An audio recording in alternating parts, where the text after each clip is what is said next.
Kenapa wacana tentang moderasi Islam atau moderasi beragama itu tidak efektif di dalam menekan kecenderungan kekerasan, kecenderungan ekstremisme, bahkan teror, dalam menekan radikalisme dan sebagainya. Negara Kesatuan Republik Indonesia yang didirikan sebagai negara bangsa, bukan negara agama, tapi negara bangsa berdasarkan konstitusi.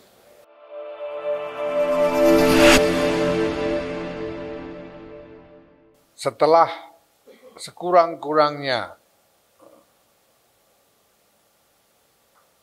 10 tahun terakhir atau lebih, karena ya mungkin hampir 15 tahun terakhir, saya pribadi secara khusus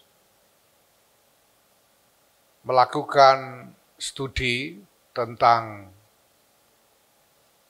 substansi dari wacana Islam moderat itu, dan sekaligus secara simultan juga melakukan engagement dengan berbagai pihak, termasuk pihak-pihak internasional. Saya melihat sejumlah masalah di dalam wacana Islam moderat itu, yang menurut saya menjadi sebab kenapa walaupun sudah sekian lama wacana ini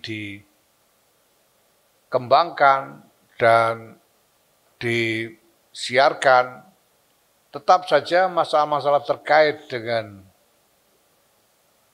gerakan kekerasan atas nama agama tidak sungguh-sungguh bisa diatasi.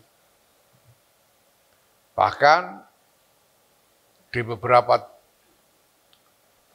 hotspots di dunia internasional justru semakin berkembang. Pada tahun 2017 yang lalu, Wakil Presiden Amerika Serikat waktu itu, Mike Pence, berkunjung ke Indonesia. Kemudian salah satu agenda kegiatannya adalah pertemuan interfaith dialog di Masjid Istiqlal, dan saya diutus untuk mewakili pengurus besar Nahdlatul Ulama hadir di dalam forum tersebut. Dan seperti biasa, karena saya sendiri sebetulnya sudah sangat lama ikut aktif di dalam kegiatan-kegiatan interfaith dialog sejak tahun 90-an. Dan saya melihat bahwa tradisi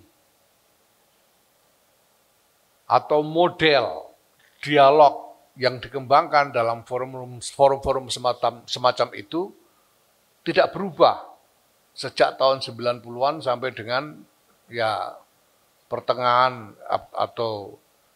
dekade kedua abad ke-21 ini. Yaitu bahwa di dalam forum-forum tersebut selalu para tokoh agama dari berbagai agama yang berbeda-beda itu memberi uraian tentang keindahan ajaran dari agama masing-masing. Termasuk tokoh-tokoh Islam bicara tentang keindahan ajaran agama Islam yang menjunjung tinggi kasih sayang, menjunjung tinggi toleransi kepada mereka yang berbeda dan seterusnya. Sebagaimana halnya para tokoh-tokoh agama dari agama-agama lain. Dan saya, ya karena saya sendiri memang pada waktu itu sudah sampai pada satu kesimpulan tertentu sebagai hasil dari studi yang saya lakukan. Ketika saya diberi kesempatan untuk bicara pada waktu itu, saya sampaikan, sudah berapa lama kita melakukan kegiatan seperti ini? How long have we been doing all this? Dan apa hasilnya? apakah keadaan menjadi lebih baik? Saya bilang nyatanya tidak, bahkan keadaan semakin memburuk. Tahun 90-an itu tidak ada terorisme global yang begitu aktif seperti dekade pertama dan kedua abad ke-21. Nah, itu artinya bahwa, jadi saya bilang tidak ada makna lain dari hal ini selain bahwa kita melakukannya dengan cara yang salah. Kita perlu cara lain untuk melakukan dialog antar agama ini. Kita tidak bisa lagi bicara tentang elemen-elemen yang enak didengar saja dari ajaran-ajaran agama itu, tapi juga kita harus lebih jujur di dalam mengelaborasi hal-hal yang berpotensi menimbulkan masalah dari elemen-elemen ajaran agama itu sendiri. Nah, hal ini yang kemudian menjadi salah satu fokus dari aktivisme saya, dan alhamdulillah saya berhasil mendorong ini untuk menjadi kebijakan kelembagaan dari Nahdlatul Ulama hingga sekarang. Nanti akan saya ceritakan. Tapi sebelum itu, saya ingin sampaikan satu analisis kenapa wacana tentang moderasi Islam atau moderasi beragama itu tidak efektif di dalam menekan kecenderungan kekerasan, kecenderungan ekstremisme, bahkan teror, dalam menekan radikalisme dan sebagainya. Dari studi yang saya lakukan selama ini, saya melihat ada dua faktor yang paling utama sebagai penyebab dari inactivity dari wacana moderasi Islam ini. Yang pertama adalah bahwa wacana tentang sistem nilai Islam itu sendiri sebetulnya begitu kompleks dan mengadres berbagai macam keadaan dan problem yang dihadapi oleh umat manusia, khususnya umat Islam, dari waktu ke waktu sepanjang sejarah. Maka di dalam sistem nilai Islam itu sendiri juga terdapat elemen-elemen yang terkait dengan konflik, yang juga mendorong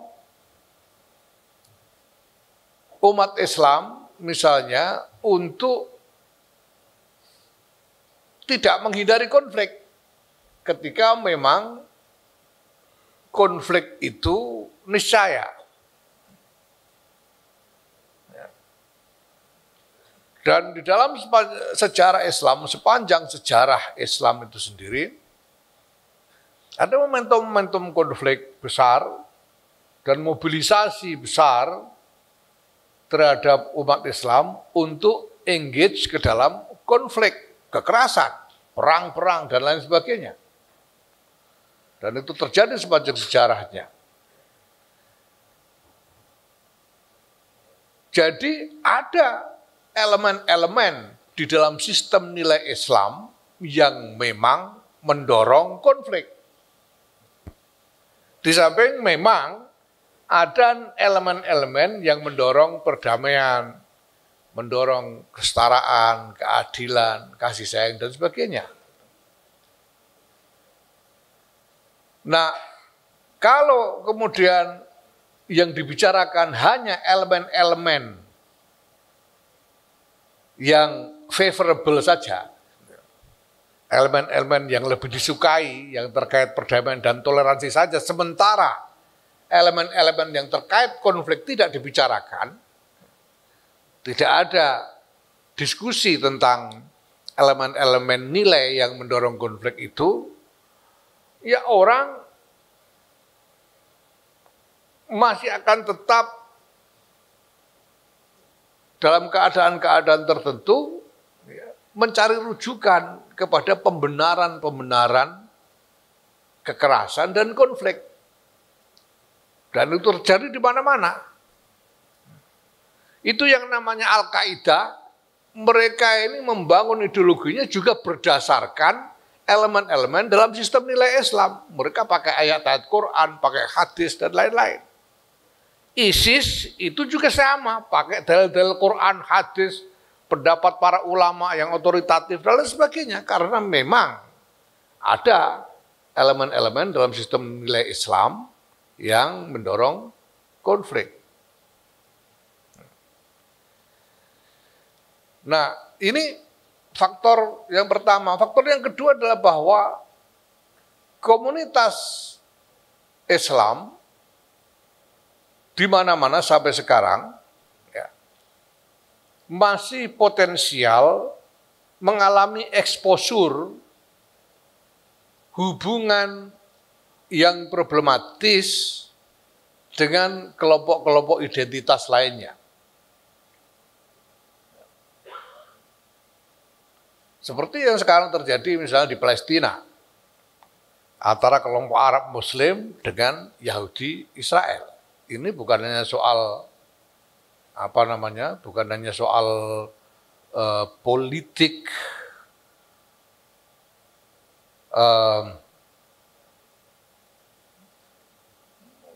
nasional masing-masing, ya. Tapi di dalamnya ada soal identitas. Ada identitas Yahudi melawan identitas Arab, ya, yang di dalamnya ada sebagian besar Muslim. Begitu juga misalnya yang terjadi di India hari ini. Ada ketegangan luar biasa antara mayoritas kelompok identitas Hindu yang melakukan persekusi terhadap kelompok-kelompok identitas minoritas di India, apakah itu Islam ataupun Kristen. Jadi ada masalah-masalah begini, ada exposure yang sebetulnya merupakan masalah berkelanjutan sejak waktu yang sangat lama di dalam sejarah. Konflik antara Arab dengan Yahudi ini bukan baru tahun 1948 saja terpicu. Sebelumnya sudah ada latar belakang yang jauh sekali ke belakang. Sebagaimana hubungan antara kelompok Yahudi dan kelompok-kelompok Kristen kulit putih di Eropa dan Amerika Utara. Ada latar belakang sejarah yang jauh sekali. Dan semuanya diwariskan dari waktu ke waktu sampai sekarang. Nah, di satu sisi, kita menghadapi masalah tentang bagaimana memutus kesinambungan konflik identitas yang sudah diwariskan sekian lama, berabad-abad, satu sisi.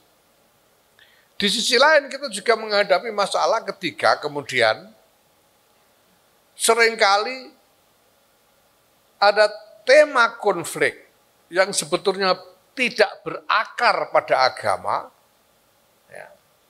Tapi kemudian karena ada pertarungan antar kelompok dan ada satu kelompok kemudian memanfaatkan agama sebagai senjata di dalam berkonflik menghadapi kelompok yang lain. Akar masalahnya bukan masalah agama, tapi untuk menghimpun kekuatan di dalam menghadapi lawan, seringkali ada kelompok yang memperalat agama. Jadi agama itu dijadikan senjata. Sehingga kemudian seringkali juga lalu sejumlah artikulasi keagamaan diklaim sebagai bagian dari nilai-nilai ajaran agama itu. Ya, Bapak-bapak Ibu semua akrab dengan pilihan gubernur DKI tahun 2017. Ini urusannya kan bukan agama, ini urusan jadi gubernur saja. Yang di Indonesia ini semua orang boleh. Tapi tiba-tiba dijadikan persaingan antar kelompok agama. Dan dikutip ayat-ayat Quran untuk menjustifikasi mobilisasi itu. Seperti Al-Maidah 51 itu. Terkenal sekali sekarang. Saya kira semua mungkin hafal semua ini Al-Maidah 51 gara-gara Pilgub DKI itu. Ya sebetulnya kalau dilihat dari wacana akademiknya, wacana akademik tentang ayat itu, tentang tafsir atas ayat itu, ini tidak ada hubungannya sama sekali. Tapi teks dari ayat itu kemudian dijadikan senjata mobilisasi, alat mobilisasi untuk melawan pihak yang berseberangan. Dan ini terjadi di mana-mana, bukan hanya di Indonesia saja. Sebetulnya yang dilakukan oleh ISIS misalnya, itu hal yang sama. Ketika mereka mengalami tekanan politik dan militer, ya bayangkan itu, Irak itu sebetulnya ya kita akui, semua orang tahu Saddam Hussein itu diktator, ya. Tapi kan kurang lebih kehidupan berjalan kurang lebih normal. Ya paling-paling ya kayak Orde Baru dulu lah, walaupun mungkin lebih kurang sedikit Saddam Hussein ini. Tapi kehidupan normal. Tiba-tiba diinvasi dan semuanya runtuh. Masyarakat jadi kacau balau. Ya.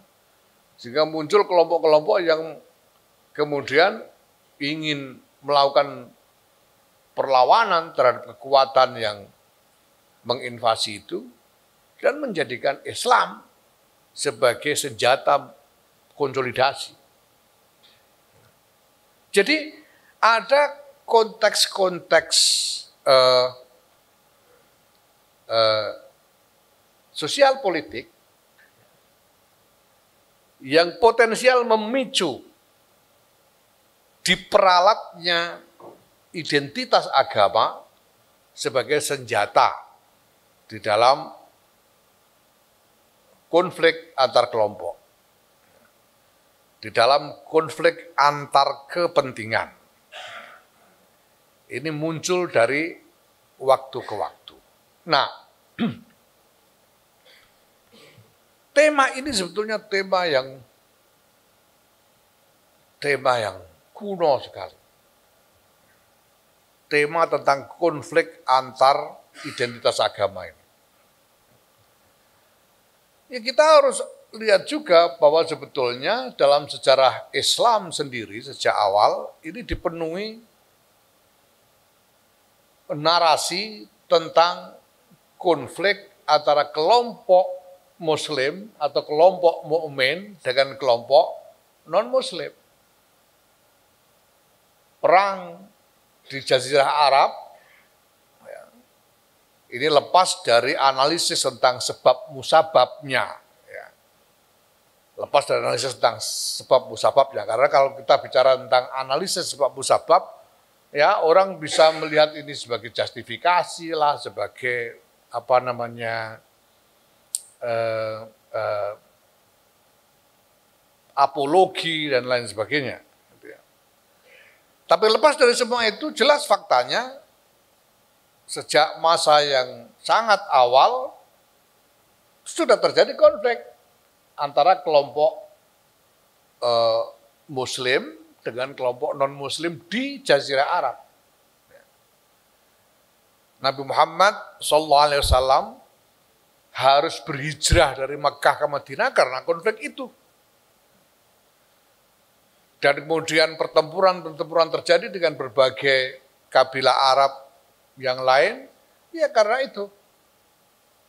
Karena konflik antar identitas ini.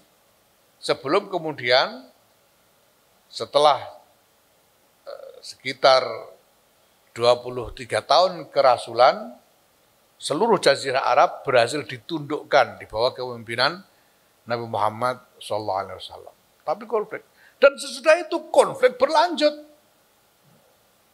Dan seterusnya. Sampai akhir. Sampai sekurang-kurangnya Perang Dunia Pertama.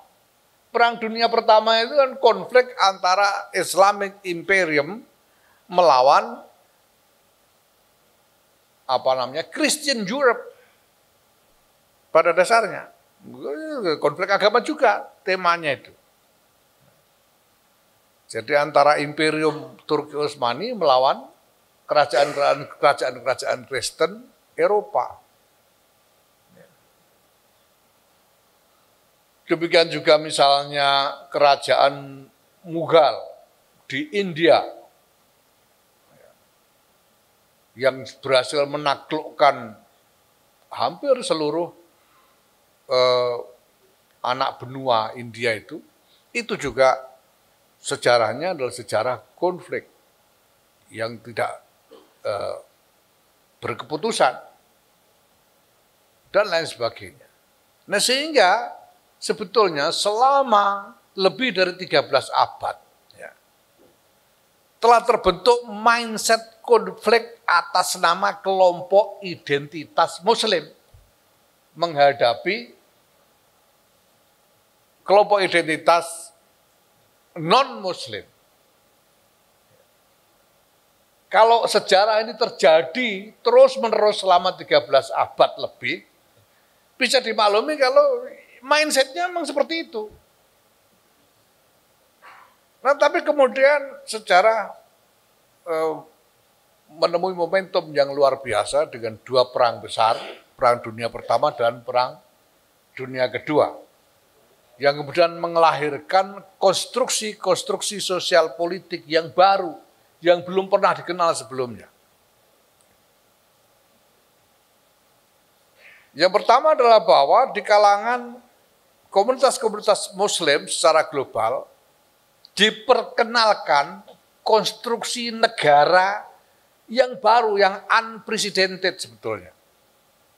Belum pernah ada sebelumnya. Yaitu apa? Konstruksi negara bangsa. Itu negara-negara yang pernah ada di dalam sejarah Islam, negara-negara Islam yang pernah ada dalam sejarah, itu semuanya didasarkan pada asumsi memperjuangkan satu sistem sosial politik Islam sebagai sistem universal. Semuanya. Apakah itu Turki Utsmani, sejak awal mulai dari negara Madinah, yang kemudian diteruskan oleh dinasti Umayyah, diteruskan oleh dinasti Abbasiyah, yang walaupun pada waktu itu selama dinasti Umayyah ini kan masih tunggal ini sistem sosial politiknya. Tapi masuk dinasti Abbasiyah sudah terpecah. Ada dinasti Abbasiyah di Baghdad, ada Bani Ahmar di Andalusia, di Cordoba. Itu pun masing-masing masih mengasumsikan kerajaan masing-masing itu sebagai basis perjuangan untuk membangun sistem sosial politik universal atas dasar Islam. Begitu juga ketika lahir kerajaan Moghul atau Mughal di India, sama asumsinya. Timbuktu di Afrika Barat, asumsinya sama. Bahwa ini adalah negara agama. Negara agama. Nah, pada akhir pasca Perang Dunia Kedua muncul inisiatif-inisiatif baru. Sebetulnya sudah dimulai sebelumnya. Kita tahu bahwa tahun 1924 itu Mustafa Kemal Atatürk mengumumkan bubarnya Turki Utsmani. Kerajaan Turki Utsmani dinyatakan bubar, digantikan dengan Republik Turki. Ini sudah negara bangsa ini. Negara yang lahir kemudian, ya, atau yang sekurun lahirnya dengan masa itu. Misalnya Saudi Arabia tahun 1923 dinyatakan sebagai kerajaan atas dasar kekuasaan klan dan tidak lagi secara eksplisit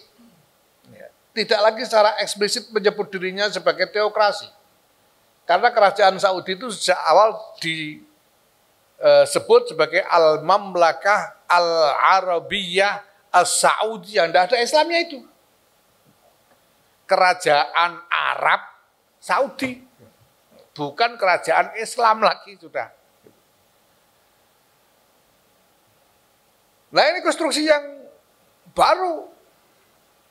Nah, lebih-lebih belakangan kemudian lahir negara-negara baru, termasuk Negara Kesatuan Republik Indonesia yang didirikan sebagai negara bangsa, bukan negara agama, tapi negara bangsa berdasarkan konstitusi. Negara-negara yang lahir kemudian juga sama. Mesir tahun 1952 kalau tidak salah, ini dinyatakan sebagai Republik Mesir. Republik Arab Mesir. Ini agak aneh lagi juga. Sebetulnya kalau kita lihat sejarahnya cukup menarik. Karena Mesir kemudian diklaim sebagai Arab. Karena memang telah mengalami Arabisasi total Mesir itu. Negara Republik Arab Mesir. Dan seterusnya. Jadi ada konstruksi sosial politik baru, konstruksi bentuk negara baru yang tidak ada presiden di dalam dunia Islam, yaitu negara bangsa yang bukan teokrasi. Bukan negara agama. Sampai sekarang kita masih melihat sebetulnya beberapa negara di dunia Islam ini masih beroperasi sebagai teokrasi atau setengah teokrasi. Saudi Arabia itu sebenarnya praktis dia beroperasi sebagai teokrasi walaupun basis kekuasaannya adalah klan, dinasti Saud. Maroko misalnya itu juga sama. Praktis sebetulnya beroperasi sebagai teokrasi. Juga beberapa negara yang lain. Atau setengah teokrasi seperti Mesir. Mesir itu bukan negara agama, tapi di sana ada kalangan ulama yang kemudian diadopsi ke dalam struktur politik. Makanya Grand Imam Azhar itu lalu punya kedudukan protokol setara atau setingkat Perdana Menteri. Sehingga ketika hadir di sini kemarin ribetnya itu kayak tamu presiden gitu. Kayak tamu Perdana Menteri gitu. Ya, karena apa? Setengah teokrasi, bukan teokrasi tapi setengah teokrasi. Ada sejumlah hal terutama menyangkut Islam yang otoritasnya, wewenang politiknya diberikan kepada Grand Imam ini. Ya. Tetapi secara umum konstruksi negara bangsa ini sudah diterima ya, secara luas di seluruh dunia termasuk di dunia Islam. Ya, nah masalahnya kemudian ada kesenjangan. Pertama kesenjangan wacana. Sejauh mana sistem nilai Islam menerima konstruksi negara bangsa ini? Apakah sudah ada di dalam sistem nilai Islam itu satu wawasan yang komplit, yang sufficient, yang memadai untuk menerima konstruksi negara bangsa ini? Ini yang pertama. Dulu sebetulnya para ulama kita di Indonesia ini sudah membuat pilihan yang berani sekali dengan melegitimasi berdirinya Negara Kesatuan Republik Indonesia ini sebagai negara bangsa. bahkan menyatakan bahwa negara ini layak dibela dengan perang sabil. Makanya ada resolusi jihad itu. Ketika sekutu mendarat di India, kemudian ada elemen nikah di dalamnya yang ingin mengambil alih kembali kekuasaan politik atas Indonesia ini, disuruhkan oleh para ulama, ya, oleh Kiai Hasyim Asy'ari waktu itu, untuk membangkitkan perang sabil. Perang sabil itu perang fisabilillah itu. Perang atas nama agama, yang kalau mati itu mati syahid. Untuk apa? Membela negara kesatuan Republik Indonesia yang negara bangsa, bukan negara agama. Ini sebetulnya ini sangat menarik. Ini revolusioner sekali. Ini negara bangsa, bukan negara agama, tapi harus dibela, layak dibela dengan perang agama, jihad fisabilillah. Nah, tapi masalahnya kemudian wacana keagamaan untuk mendukung keberadaan, melegitimasi keberadaan negara bangsa itu sendiri, ini belum komplit, belum selesai sampai sekarang. Belum selesai. Bagaimana posisi negara bangsa ini di dalam sistem nilai Islam? Itu belum selesai. Kenapa? Karena unprecedented. Selama 13 abad keberadaan Islam dalam sejarah tidak pernah dibicarakan karena tidak dikenal konstruksi negara bangsa ini. Selama 13 abad itu yang namanya negara ya negara agama, nggak ada yang lain. Nah sehingga negara bangsa ini sesuatu yang sama sekali baru, dan wacana tentang itu, wacana keagamaan tentang itu belum selesai. Begitu juga tentang konstitusi. Konstitusi itu barang sama sekali baru. Dan tidak pernah dikenal. Ya, memangnya ada konstitusi Turki Utsmani kan tidak pernah ada. Konstitusi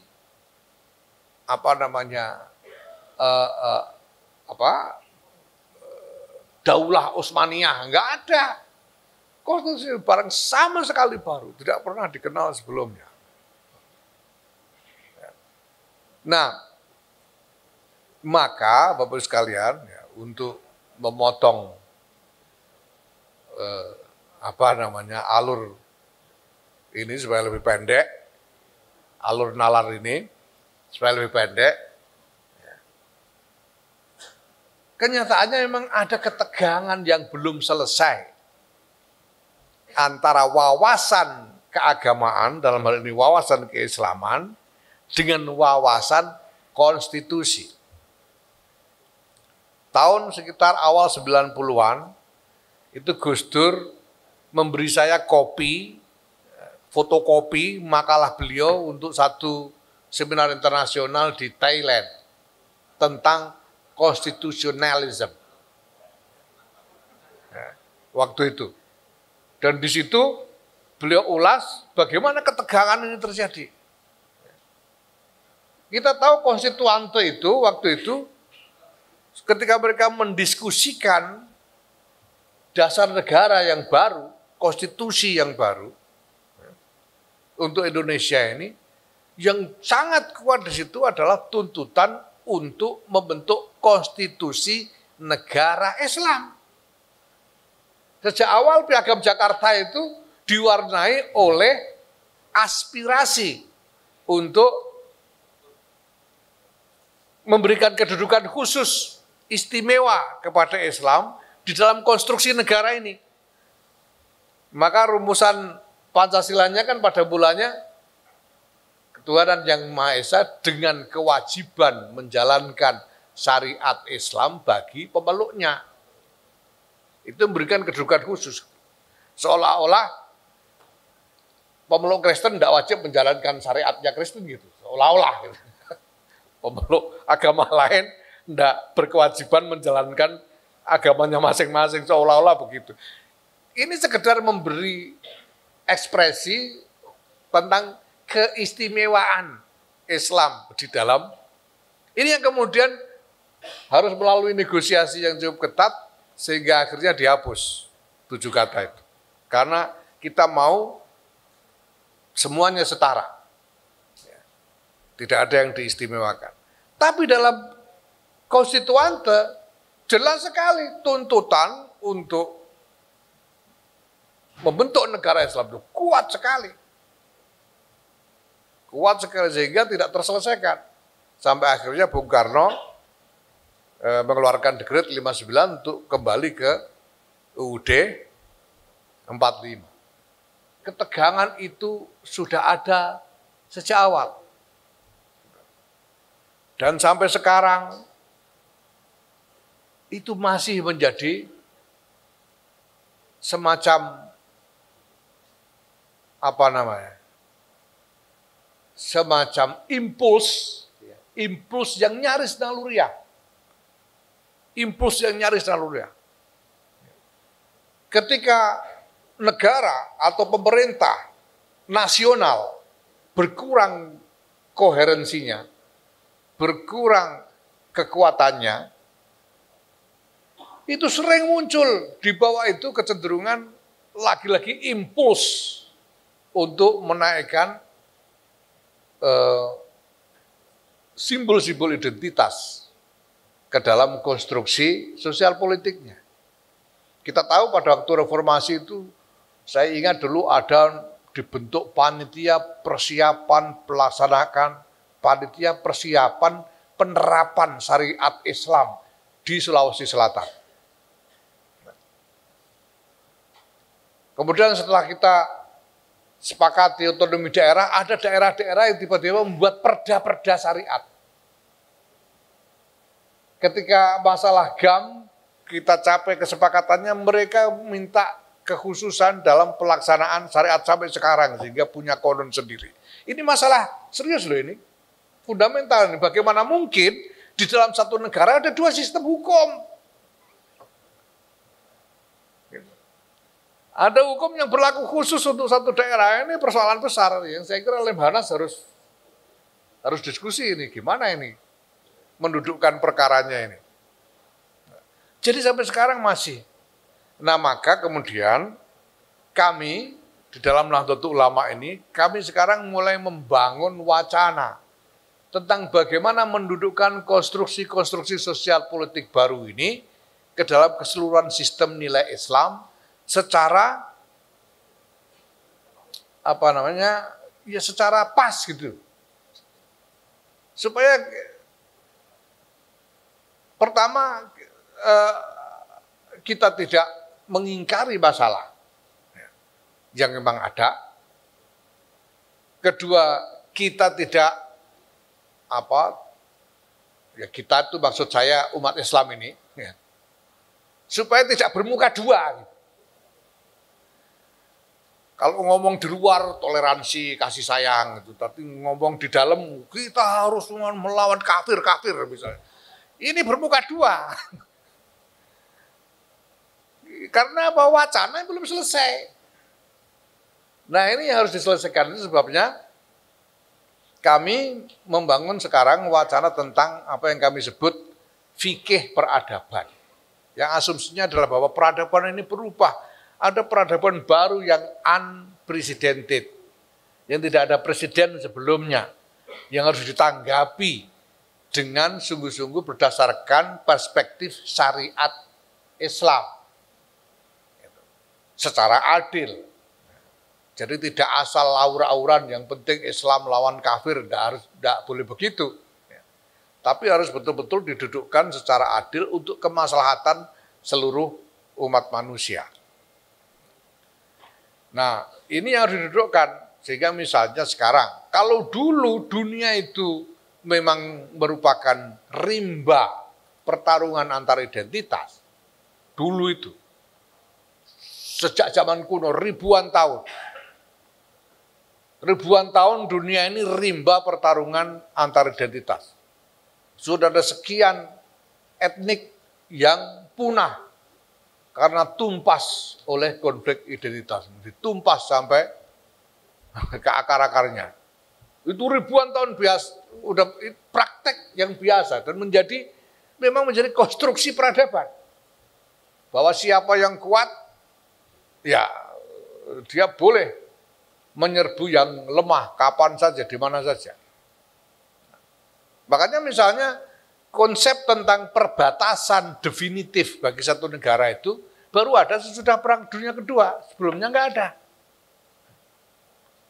Sebelumnya ya pokoknya bertetangga itu namanya perbatasan itu sejauh jangkauan kekuatan militer dari negara yang bersangkutan. Kita lihat sejarahnya. Tidak ada perbatasan definitif yang permanen, nggak ada. Sampai sesudah Perang Dunia Kedua. Itu dulu begitu. Nah sekarang sesudah Perang Dunia Kedua ada konsensus internasional yang kemudian kita kenal sebagai Piagam Perserikatan Bangsa-Bangsa. Yang di situ ada sejumlah nilai baru yang fundamental sekali. Yang pertama adalah kesetaraan martabat di antara sesama umat manusia, equal dignity. Ini sama sekali baru, tidak dikenal sebelumnya. Bapak Ibu, ini kita tidak akan sadar kalau kita tidak baca sungguh-sungguh sejarah. Kita sekarang merasa aneh, masa iya ada orang yang merasa martabatnya lebih tinggi. Nyatanya dulu begitu. Makanya dulu itu perbudakan itu masih dianggap normal. Ribuan tahun. Dianggap normal. Diskriminasi itu normal. Bahkan di dalam sistem nilai Islam itu ada waktunya mapan nilai-nilai yang mengharuskan diskriminasi. Memang ada. Kenapa? Karena konstruksi peradaban sekian lama memang seperti itu. Bukan hanya di kalangan Islam, tapi juga di semua kalangan, di semua lingkungan etnik dan budaya. Saya kira Bapak Ibu akrab sekali dengan sejarah bagaimana dulu orang pribumi menjadi warga negara kelas 3 di tanah air sendiri. Karena yang paling tinggi itu kulit putih Eropa, kemudian kelas 2 itu Asia Timur asing, ya, orang Arab dan Tionghoa. Nah, baru pribumi kelas 3. Kita tahu di kantor-kantor gubernemen waktu itu ada tulisan anjing dan inlander dilarang masuk. Ini tidak ada kesetaraan martabat. Ini sesuatu yang baru sama sekali. Itu yang pertama. Dan itu baru dimungkinkan karena konsensus internasional ini. Bahwa prinsip pergaulan umat manusia adalah equal dignity. Ini yang pertama. Dan yang kedua adalah prinsip tentang perbatasan negara. Sehingga setiap negara berdaulat punya perbatasan dan tidak boleh diintervensi oleh negara yang lain. Nah ini paling tidak dua komponen paling penting menurut saya. Di samping komponen-komponen yang lain. Kemudian dibentuk organisasi PBB dan organisasi PBB kemudian melahirkan resolusi yang disebut sebagai Universal Declaration of Human Rights tahun 1948. Ini konsensus internasional basisnya, kesepakatan antar etnik, kesepakatan antar identitas. Nah ini yang harus didudukkan. Sejauh mana ini diterima oleh agama. Itu yang kita kembangkan di dalam NU. Apakah ini sah menurut agama, konsensus ini? Ya, sebagai perjanjian. Kalau sah berarti mengikat, dan seterusnya. Ini yang menurut kami di dalam NU, ini penting untuk dikembangkan dalam rangka melengkapi wacana tentang keharusan kita membangun peradaban yang damai, yang stabil, yang aman untuk keseluruhan kehidupan umat manusia secara global. Ya. Dan masih banyak masalah di situ karena yang namanya konsensus itu konsensus tentang visi yang tidak otomatis langsung bisa diterapkan. Penggagas UDHR tahun 48 terutama adalah Amerika Serikat. Penggagas UDHR itu. Yang isinya adalah bahwa setiap manusia setara dalam hak dan martabatnya. Semuanya setara, tidak boleh dibedakan. Tapi di Amerika sendiri, diskriminasi rasial itu masih berjalan secara hukum. Nah, ini bukan cuma budaya, hukum. Ada hukum resmi ini, undang-undang di Amerika ini yang melarang orang kulit hitam duduk bersebelahan dengan orang kulit putih di kendaraan-kendaraan umum. Jadi ada hukum segregasi masih di Amerika itu. Orang kulit hitam baru boleh ikut nyoblos di Amerika itu baru sekitar mungkin tahun 60-an. Padahal orang Amerika juga yang menginisiasi mendorong lahirnya UDHR. Nah, tahun 90 itu ada konferensi OKI di Mesir, di Kairo. Yang kemudian melahirkan apa yang disebut Cairo Declaration on Human Rights in Islam. Cairo Declaration on Human Rights in Islam.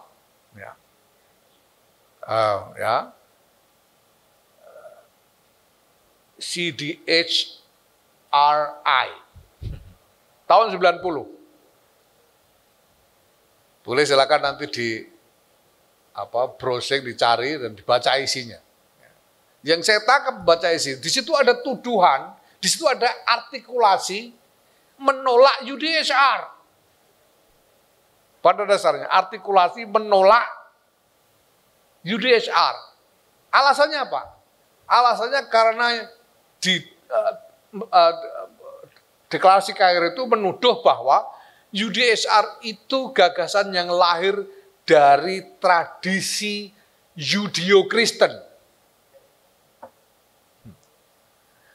Bahwa kesetaraan hak dan martabat antara sama umat manusia itu adalah tradisi campuran Kristen dan Yahudi.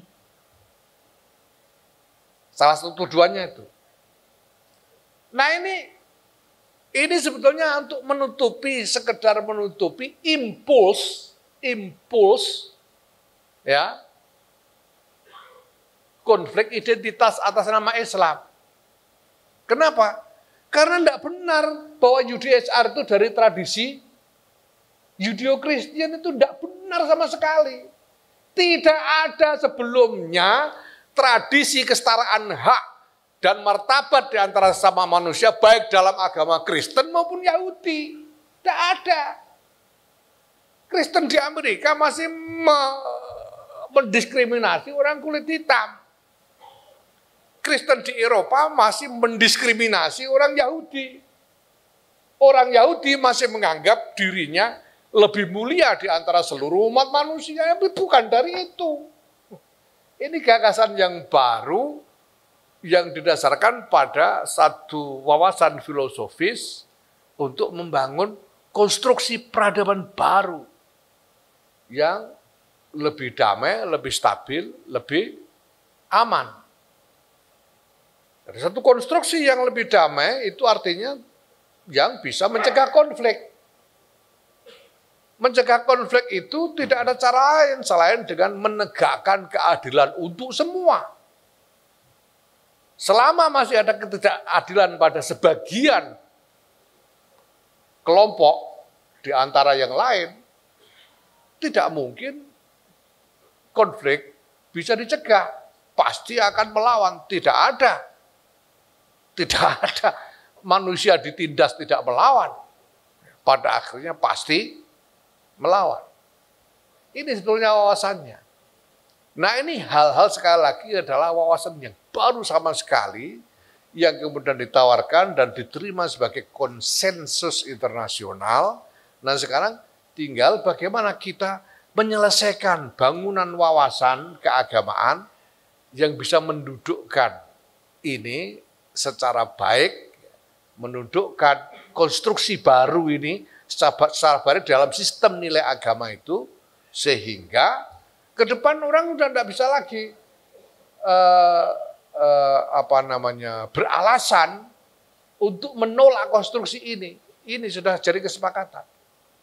Di Indonesia ini misalnya UUD 45 itu sudah jadi konsensus. Nggak ada alasan untuk melawan. Nggak boleh lalu menggalang perjuangan untuk mengganti konstitusi dengan syariat Islam misalnya. Nggak boleh, kita sudah janji kok. Gitu, misalnya. Dan di dalam di dalam wawasan keislaman itu ada namanya fikih. Jadi fikih itu semacam jurisprudensi dan ada kaidah-kaidahnya. Ya. Dan ada kaidah dan ini diambil dari hadis Rasulullah Muhammad SAW yang menyatakan an-nas ala syurutihim, al-mu'minun ala syurutihim. Orang-orang itu terikat pada perjanjian yang dibuatnya sendiri. Karena kita sudah bikin perjanjian, sudah kita terikat. Itu Rasulullah Muhammad SAW bersama para sahabat sudah berangkat dari Madinah untuk berumroh. Ketika sampai di Hudaybiyah, Rasulullah sudah mengajak semuanya untuk bermikot dan berikhram. Untuk melakukan ikhram, sehingga berganti pakaian ikhram. Sudah niat umroh, Ketika kemudian datang utusan dari Makkah minta supaya umrohnya ditunda. Apapun alasannya, somehow Rasulullah Muhammad SAW menerima perjanjian itu, baik, saya setuju umroh ditunda. Umroh itu aslinya, nilai aslinya, kalau sudah niat, ya, itu tidak boleh berhenti sebelum selesai. Aslinya itu. Jadi kalau sudah niat pakai ihram, itu harus diteruskan sampai tawaf sa'i selesai, potong rambut, baru boleh berhenti. Tidak boleh berhenti tengah jalan gitu, misalnya sudah tawaf, dapat satu putaran, waduh capek, nggak jadi ya, gitu. Tidak boleh, harusnya itu. Nah ini sudah niat umroh, harusnya sampai selesai, tapi karena ada perjanjian menunda umroh, akhirnya dibatalkan. Kanjeng Nabi mengajak, ya sudah sekarang tahallul, kita sudah janji enggak. Itu karena terikat pada perjanjian. Nah ini salah satu yang kami pikirkan sebagai landasan untuk membangun wacana keagamaan yang memadai di dalam memelihara konstruksi peradaban yang damai dan aman. Nah masih belum selesai juga, ya. Masih banyak yang harus dikerjakan. Tempo hari itu tahun 2022,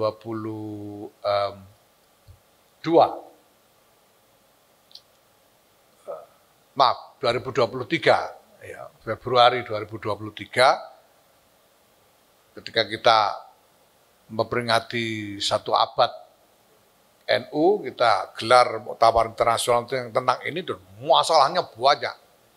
Para ulama internasional itu menyampaikan banyak masalah, tapi sudah sampai pada kesimpulan bahwa